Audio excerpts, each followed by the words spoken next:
So what we want to do is paint this with an off-white. I don't want to use pure white because I think it'll stand out too much and it'll ruin the sort of scale effect with this particular one. So what we're going to do, we're going to do it in the 325, which is this light gold grey colour, which seems to be very light compared to other manufacturers, shall we say, but I think it will be around about the right type of thing because it'll be more of a creamy colour than a sharp white, because when you look at it, obviously we're going to weather it down and things like that. I think it'd just be a little bit wrong. I could be wrong, and if I am, I'll end up respraying it again. So we're going to do neat paint again, straight in. Now the front part of the canopy is not masked, so we're just going to take a little bit of Tamiya tape here, and what we're doing, we need a bit more than that, and all we're going to do is just run it from the front area, following the front bar. Okay, and just going to loop it over the back so it's following the curve of where the masking tape would run all the way around like that. And also it should give me something to hold as we spray it. So okay, so there's that one. Check our paint. Okay, and we're just going to spray this over. And so I'm going to let some of the paint come through, and there we go, it's job done. Obviously white and white isn't ideal. Once that dries, we'll pop it on, see what it looks like. If it doesn't look right, we can always respray it white, but I think it will look really, really nice. Okay, so there we go. I think that sums that out. That canopy looks a lot better than being pure white. Gives it that more greyed tone down. Obviously, if we're doing factory fresh, obviously we'd probably want white. But for this one, this is what we don't want. We want it nice to look grimy, patched up and everything else. So it's just a continuation on that. So okay, this is the new, turned it around without spilling it, Pledgy. So we'll just pour that in. Don't panic because it looks like it's milky coloured. It all dries clear and fine, just as the old one did. So what we're going to do, just always blow through a bit. That way, if you've got anything in your airbrush that might activate or don't like or something else with it in, it will just blow it all out of the way. Okay. So the great thing about this one now is it smells lovely. Okay, so all we're going to do, very lightly mist on a coat. Start with the underside, just like so. And what this does is basically seals in all your paintwork, everything else, and just gives a nice base for your decals to go over, because it'll fill in all the little microscopic holes which cause your silvering and problems like that. But remember, this stuff is very, very thin, dries quite quickly, so you can take your time. If you put it down too fast, what happens is you'll get massive great runs in it and things like that. Just cut to air if that seems to be a worry, and just dry it off naturally. Got a little bit too much around the front end. You'll find this stuff is self-leveling and does exactly what it says on the tin. Okay, so once you've got an area down like this wing's looking quite nice, we're just going to put another one over. We'll just dry that down, move elsewhere, and you should end up with quite a glossy finish. Okay, but because it's quite a flat coat we've been doing this on, you're not going to end up with a mirror finish with this stuff, okay? So what we're going to do, we'll just do the underside. You can do, as that's drying, all your other bits. So if you want to do your gear, if you want to do your tail planes, things like that, you can literally come along now and just give these a quick spray over, things like that. Obviously tail planes, make sure you stick them up leaning against something. Otherwise you have a habit of lying down, and when they do that, they'll catch all the lint and everything else on your surface. So we do it. So what I'm going to do is let that dry off, a couple of coats, and then turn it over, do the other side, and then I'm going to let it dry for around about 2 hours to totally go off. Once it's totally gone off and then we're all happy with it, then obviously what we can do is we can get some decaling onto this one, give it another coat of this, then we get on some weathering and start to bring it all together. Okay, so totally dry now with the future coat on there, or your Johnson's Clear, or whatever gloss coat you actually want to use on this one. So as you can see, it's pretty shiny on camera and all the rest of it. Two things will give you a really good decal finish with no silvering, okay? Silvering is just caused literally by an air pocket being caught between the surface of the model and the clear carrier film itself. Then you get a little bit in there. If you can get rid of that and get the decal to stick down to the surface, that stops that silvering problem that a lot of people have. Two ways of doing it. First of all, make sure you sort of paintwork is nice and glossy. That way there isn't many air pockets or like the micro texture of the actual model itself. It doesn't have to be perfect. Don't think you need to have it like a mirror like glass, although that would obviously help it. It's a little bit too much. Modern decals now tend to go down quite well. It's not like they're thick and brittle like they used to be. Second thing you can use, there's numerous ones all on the market. Micro Set and Sew Industries do these. Normally you get a setter and a softener. The softener, obviously, as it says, softens the decal, makes it more pliable, makes it more conformable, and makes it easier to sort of get into awkward shapes, curves, things like that. Setters tend to shrink it down. It's like it has a reaction with the actual decal itself and sucks it to the actual surface of the model, that way getting rid of any air pockets underneath that is going to cause you silvering and everything else like that. This particular one, as you can imagine, we've got down here is hundreds and hundreds and hundreds of tiny little information decals that are going to go all over this one, which is the Stencil Data. Okay, when you look at the instructions, you'll see some of them obviously are on this one, but they're not on this one. Okay, don't be too worried about that. Just pick the ones you need. If you've got some reference photos, things like that, that will help out as well, because you can work out literally which ones you're going to need, which ones you're not. But if you went around and put every single one on, I think it'll be a little bit overkill, especially with modern aircraft. When you see them, they don't tend to have that many on there. Perhaps when they come out of the factory they're all there, but with touching up and things like that, a lot of them get left behind. So we're going to quickly move on. What we've got here, warm water, not hot, just warm. If it's too hot, it'll actually physically melt and stretch the decals themselves, and sometimes they come off the carrier film a little bit too quick. Okay, if it's too cold, it doesn't come off at all, and sometimes can actually shatter and make the actual decal very, very brittle to handle, and that's when they tend to fall apart and things like that. So what we're going to do, we're going to take just a couple of Russian stars. So we just cut two out here.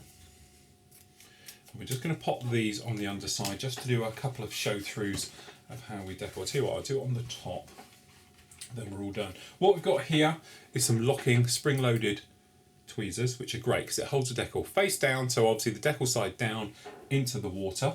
You'll see it sort of bubble up and all the rest of it, which is good. Make sure you've got a clean brush. You don't want any thinners on it. You certainly don't want any sort of, aggressive airbrush cleaners, things like that, because this is just for water. So what we're going to do is pre-wet the area. So have a look at your instructions, okay? See how it lines up with various things on there. So if you've got panel lines, things like that, you can roughly work out how they're going to go. Obviously rotation is very important as well. If they are obviously a star, it's quite straightforward because obviously the point will be first. All you want to do is pop your finger on it and give it a wiggle round. If it moves, that's good. We just transfer it down and we just pull the backing paper away. Keep this one off to one side for a moment. Okay, roughly position it where it needs to be. More water on your brush. If you find it stuck down a little bit too good, just get some water underneath it and you'll soon notice it moves around. The other thing as well, take the side of your knife for actual positioning it. So we're just going to have a look around, see how this one's going to sit. So this one goes slightly to the rear. Mark it. And an eyeball works far, far better than trying to line it up with everyone. Have a look at the instructions, check your reference photos. If it looks in alignment and all good, take a good quality cotton bud or Q-tip and just roll it over the decal back and forth, and that'll squash the water out from underneath. Get rid of any water that's elsewhere on the model as well. So just wipe off any excess that's around there. Now before it's totally dried out, we're just going to grab a clean brush. We're just taking some acrylic, this is X20A, pop it on the top and just brushing it over the entire area. Okay, and literally let that sit to get on with it. Okay, and then we'll just move on to the next one, which in this case is over here. Same thing, a bit of water first onto the locating area, plenty of water. Decal goes on, slide it out from underneath. Exactly the same thing again. We know it's going to have to rotate slightly forward. So we just check all the alignments with the other one. So we know the stars are horizontal across the bar. Goes right the way across. Happy with how that's in there. And what we're doing, walk the water out again. Exactly the same thing. Acrylic thinners over the top. and all the acrylic thinners will do will soften and help them wrinkle up. Now you can probably see, you might be able to see, catch it, might see just as you're catching it, it's beginning to wrinkle up that decal. That's good, okay? What you don't want to do is touch it. Don't worry about the wet mark on the actual decal itself, okay? Because what will happen is that will all dry back totally clear, but don't stick your finger in it or anything, otherwise you have real problems. So that's the basics of doing it. Now, if you've got a curved one, which is really the only sort of problem one on here, is going to be around the front end here with these shark mouths, okay? It's just lining them up. Same thing, going to pop it in the water, doing the lot in one, but obviously you can take your time cutting each individual decal out and do one at a time. So we're not going to leave it in there soaking for too long. We bring it up. Okay, now we've got a couple on here, these little tiny radioactive signs. Obviously we know they're going to go on the front, just down below the eye. So what we're going to do, we're going to, careful where we're handling this one. I know I've done no decaling underneath, so I'm fine. So it's just the wings I need to watch. We're just going to take some water for a moment. And we're just going to do the bit where the eye is going to go and where this little radioactive sign is going to go. So we're just going to grab the decal for the radioactive sign, pick him up and pop him on. Now obviously they do need to rotate. So what we're going to do is just wipe off a little bit of the excess. So if we just bring you in a little bit, we just bring the camera over. So we know the actual sign has to be orientated the right way up. So we're just making sure that's the right way up, and we give that a good squish down. Now we're going to take the eye. So we just take some of the water off the backing paper down here, brush that on the top. Very heavy. Pick up the eye, pop it down, place it flat.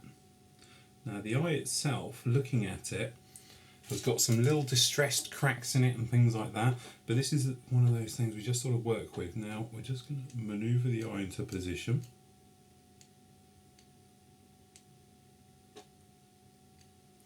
So what we want to do is the eye will change however you slant it and position it. So you want it to have that sort of aggressive look to it. You can sort of make it more facing forward, like this. Okay, if you want to make it look a bit more sleepy, just rotate it down to the side. Okay, so we want it to be somewhat like this. So have a look at your references, see how they go.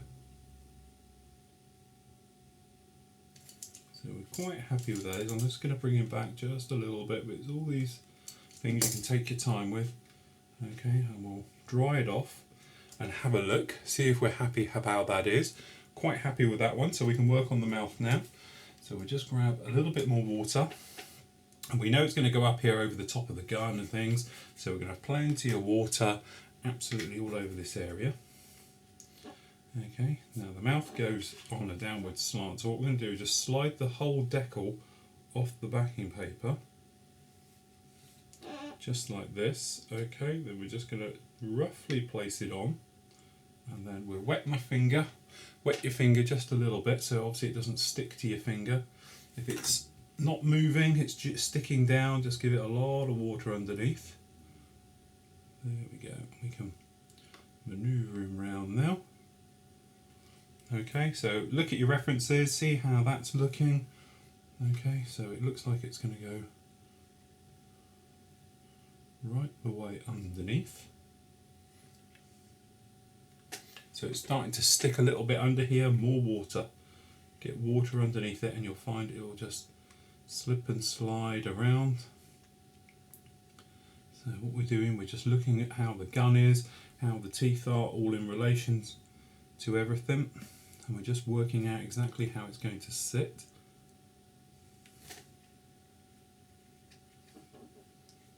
I think we're going to go in something just like that. Okay, happy with its position, so have a good look round. It doesn't go totally flush underneath. When you look at it underneath, it's slightly up a little bit. So we're just going to pop it like that, I think.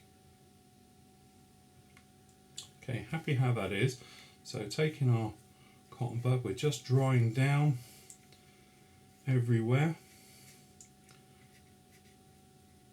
Okay, as soon as it's dry it'll start to stick and everything else, so just give it a little rub right the way over. Then we're just going to take our acrylic thinners, and we're just going to pop it on over the eye, and just make sure you cover all the edges. There we go. That is our mouth on just like that. Really happy with that. And that's really it. Just taking your time, positioning it, and then don't touch it. And already you can probably see up here on these wing ones, they're drying back very nicely, so we know we're okay with that. So we're going to take our time working decal by decal right the way through, working in sections. So for the moment I'm going to carry on with the nose, then I'm going to do these wings and tails, everything else, and then I'm going to do the underside and where my hand is and all the areas like that. Okay, so there we go, that's the decaling done. Really sort of brings it to life. A nice touch with the tail as well, because anyone knows it's a US Navy Marine Corps Stingers that they've actually put there on the tail, which is basically their one, but more of a comical look to it. But it's quite a nice touch doing it like that, I must admit. Okay, a couple of things. The numbering, it has a strange numbering system on the side, which is deep green. So what we've done, I've hand painted that in. Now to get the right widths, what we've done, we've made a template and we've cut these out. So we know it has to be, when you place it down, that width and that tall. Okay, so I know that that will cover. Now I've painted these in by hand, and we've painted this one on this side as well, just by hand. Probably not the best way of doing it, but it's certainly the quickest. And because it's basically going to have a decal over the top of it, it doesn't have to be too nice a paint job, things like that. So what we're going to do, we're going around now and making sure all the decals are laying flat, that we've got no real silvering. Any areas where we might want to think about perhaps, you know, putting down some more softeners and things like that to really help them on their way. So we're just going around having a little look-see around to see if you can see any silvering. If you can, what you can actually do is take your knife, literally come along, give it a couple of stabs or a little slit, a little bit more of the softener or an acrylic thinner on there will just help it snuggle down. But to be honest, these aren't too bad. And it was only the ones around the stinger's tail. For some reason, the red sections on these do look a little bit sort of blurred, as if perhaps during the printing session, obviously silk screen printing, they were dragged a little too early or something like that, but it doesn't look too good. So I'm not going to worry about them too much for the minute, because they do tend to be all okay, but it just worries me when the flat coat goes on. Some of these red markings, especially on the tail with the sting, things like that with this lightning flash at the top, do look a little bit funny, as well as on the red section. But as a whole, they've all gone on very, very nicely. We've got no problems with them anywhere at all. Now, I haven't gone overboard underneath, because we're not going to see it, but there's thousands of stencils gone on here. Main ones all on the top are on. So if you're happy how they all are and all lined down correctly, you can then obviously sort of take care of them. One thing to point out, I did make a couple of little faux pas. First of all is we got a spot on this tail, you can see there. That's where my thinners went on it, and then being a numpty, I actually stuck my finger in it to see if it was wet. Obviously it was. So we're going to have to touch that in again. But it's little things like that. All we do, take your polishing stick or a very fine sanding stick, polish it flat. We'll be able to respray it over the top of that, blow that in and turn it into a type of weathering. So don't panic if things go wrong. It doesn't matter. We'll just get it fixed, you know, just go through the motions and everything will be okay with it. So the other things we've got to do is, when I was looking around here, I don't know if you can see it just down behind this decal here, but you might see that panel line, the very, very tip one running along, it stops. Okay, didn't notice it before. So it's little things like that I just want to take care of, because it will work quite well. So what we're going to do is just grab our pea cutter and a template. There's desperately looking, what do I do with them all? Smaller drawers. Okay, so what we're going to do, we just move that to the side. We're just going to pop it down, but what we're going to do is not so much cut through all the plastic. We're literally going to skim through the paint. So we just pop that down onto here and just taking it out just to carry that panel line through there. And now when you look at it, it should be fine. So by the time we put a wash on this, the wash will sit through it, look very nicely and everything else like that. And then when we're stuck on the end here, nobody will be any the wiser. So what we need to do is let these dry down. Okay, we can get these final markings, these 08s onto here, and the little ones which basically say danger, obviously in Russian, onto there, and then what we can do is we're going to give this another 2 coats of the Johnson's clear, or your Pledge clear, right over the top. What that will do is seal everything we've got to date. Okay, so what happens is that when you come along with things like washes, stuff like that, it can't get underneath the clear carrier film of the decals and obviously stain it, because then we won't be able to wipe it off. Then it can have a wash, a little scrub with pigment, and we can bring it all together. Okay, so here's our MIG all dried down now. We're basically into the position where we can really start to get it together and everything else. But what we've got to do now is give it a wash. Now, panel line washes, lots of different ones around. So pin wash, you can do it with thinned acrylic paint. You can do it with oils, things like that. Anyway, you probably know I just used the Flooring Models wash, the stuff that I actually invented many years ago. I find it the easiest way of doing it. Very, very straightforward. So all we're going to do is basically make a decision what you want to do. Normally I would say use the dark dirt for absolutely everything. The thing with the dark dirt is it works with all the different colours. So it doesn't matter if it's over a green, a grey or a black even, it will show through, okay? Or if you want to, you could use the black. The only trouble with the black is it's very, very strong and tends to give you that sort of animated look and things like that. So you might want to avoid sort of certainly using blacks on undersides, but on tops, if you want to give it a really heavy weathered look to it, then the black might be the way to go. So what we're going to do, we're going to use black on the top side and then dark dirt for the underside. So what I'm going to do, just a sec, is just decant a small amount of the wash into the little pot here. We just move the camera around. So actually what we've got here is just some of the black. Give it a good old mix up first. Just going to pour it into a pot. The reason for putting it into a separate pot, it keeps the stuff in the bottle extremely fresh. Sometimes if you've got thinners, even though your brush is totally dried, thinners, decal softeners, things like that on a brush, it doesn't like going in with the wash. So if you decant a bit out that you need, you should be all right with that. So what we're going to use is a little bit of black on the top. So we'll just make sure we've got a clean brush to start with. So we're just going to grab a bit and put it on there. If you notice it bubbles up a little bit, don't worry about that. Just keep rubbing at it and you'll find it will all go in. But I've got a good reason for using the black, because we're going to go along with some pigments afterwards and really sort of mess this one up and give it a real grimy look. So I'm hoping what's going to happen is, because we're doing this over a sort of satin finish, some of this black's going to get caught in the texture of the paint and things like that and give us a grimy type of look to it. So what we're going to do is just brush this everywhere, make sure we're quite even on the surface, because it's a dark colour. We want it to be a sort of universal colour and griminess to the entire model. So we need it to go absolutely everywhere with this one. So what I'm going to do, I'm just going to brush the black onto the surface. Okay, so that's the top on. It's still very, very wet, as you can see. So what we want to do is pop it on the underside. So we've got a little bit of run over on the underside, and as you can probably see down on this area here, the camera locks in, there we go. You can see it's already started to work its way, capillary action around the panel lines. So that's why we want to get the dark on before it's had a time to dry. So we've got some dark here. I'm going to pour some out. Okay, so what we can do then is mix the two colours together.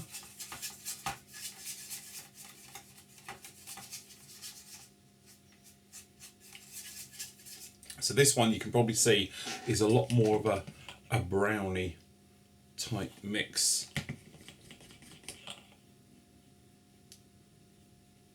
Than the other one. So what you can actually do, if you want to do, if you found it's a little too brown, like that one is, we want this to be more of a weathered in look, what we're going to do is just mix a little bit of the two together in a jar. We'll mix these up so we've got like a dark brown, and that's the thing, you can mix all the colours together. So what we'll do is just pop this straight over the top. You can probably see we've got a lot darker colour showing through now. Okay, so we're just going to go round exactly the same, absolutely everywhere, and go over the top. And this way it'll give us a slightly not as aggressive look to the panel line detail as perhaps we had before. But again, even though there's no panel lines, make sure you go right everywhere with it, because it will get caught in the texture of the paint, and that's what we're counting on to give us our grubby type look. So you can get in there in all the access panels, perhaps you've got open, wheel wells, things like that, because it will just grime everything up as well. So we're going to get it in these wheel wells, just so it gives us a bit of texture around, then obviously we can take out as much as we want to afterwards as well by just literally cotton budding it out. So I'll just get these areas done as well. Okay, so this has been drying now for around about an hour. We've left it to dry off. So really what you want to do is make sure it is totally dead dry. So as you can see now, we're nice and grimy. Now, depending on how much you want to take off will depend on how clean it will be. And obviously the top side's pretty grimy. So what we got here, some normal kitchen towel. So you should find if you do it dry, you can take off some and leave it in the texture. Now let's say this is just dry. So what it does, it takes off a bit off the top. So if we just do a wing dry, you can see what you get is a very grimy looking wing, okay? And this is the type of effect we want to do. Now, if we wanted to make it nice and clean and just panel line, obviously because it's just a satin coat here, we should be able to just get in there straightforward quite easily. And then obviously, you know, by using a bit of moisture, it will polish it up and look really nice. But we want it to be quite grimy. So we've got a couple of little areas. We've got one just down here, this little spot here. What we're going to do, just very lightly, I've licked the cloth, put it on the back of my hand to rub almost all the moisture off, and just give it a little rub to get rid of the spot that was making. So that's happy. Okay, got a little bit on the leading edge. So what we're going to do is give it a rub and getting rid of the real strong marks, but we're leaving grime and dirt left on that wing. So we'll switch to the dry side again. I'm just going to go round and go everywhere to really try and get as much as we can off before we have to get in there. But you can probably see down the back here we get some nice grime effect and dirt all caught in without taking anything off, because obviously it works like a pigment now, because the top bit starts to dry and it just gives you that grimy look to it all. But as I say, if we get any stubborn areas, then we're obviously going to want to get rid of them. We can just get in there and get them off normally. So for the moment, we're just going to go around and rub it around everywhere and try and get off as much as possible. But as you can probably see, this dark area here on the top of this, really grimy, very heavy. So what we do, just harring on it, literally, just put a tiny bit of moisture in, and you should notice you can get more of it off then. Then obviously different areas you might want to leave a little bit in there, others you might want to give it a bit more of a scrub, but it's just a sort of balancing out between scrubbing and wetting. If I make this wet at all, like if we just do here, we've got this wingtip quite grubby, lick the cloth, okay, as you notice, a gentle rub and a wipe, we've got a polished area, panel lines only, but no grub. Yeah, we want to keep that grubbiness on there, we want to keep the texture, so we don't want to wet the cloth particularly very much, but that's the sort of balancing out. But you do get some quite cool weathering effects down here in the tail. This, you might want to leave it just like that, you might not want to actually touch it. Other areas, like down here, obviously we're well too much and we want to take some of that away. So by using the cloth, we can just get in here, take it off. The other thing as well, obviously you can put it on with an airbrush and get a very nice muted type of effect to your weathering, where it's more flat and even without being too strong and grimy. But you should find it just wipes away very easy. So I'm going to get this off the entire model now by using the balancing of leaving griminess perhaps we want to leave on here, as well as, you know, obviously cleaning up some areas a little bit more than others.